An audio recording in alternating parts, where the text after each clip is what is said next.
I'm Pauline. Go. We are here to install. We are here to install the system unit. But first, we have to prepare tools and PPA for our safety. Motherboard. Next is the CPU. Then next is the heatsink. Then the DVD room, hard disk, and the power supply and the SATA cable. Go. So let's get started. This is the This is the motherboard. I am going to put it in here.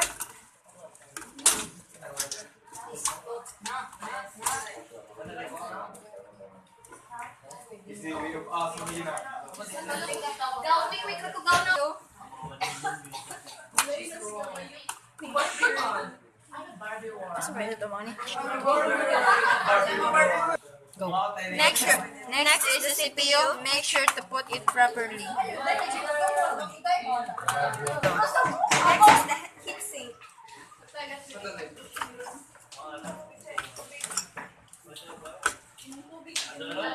Then the memory.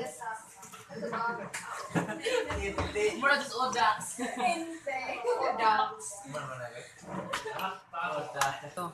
Next is the CD-ROM.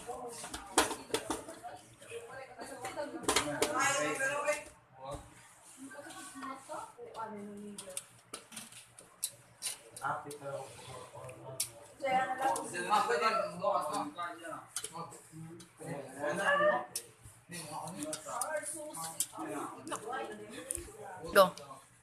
This is the hard drive. Make sure to put it properly.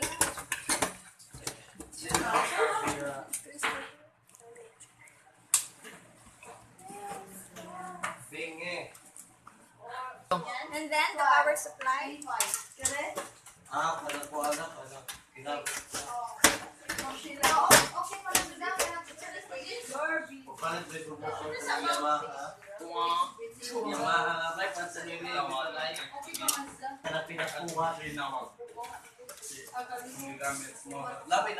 And lastly, the SATA cable.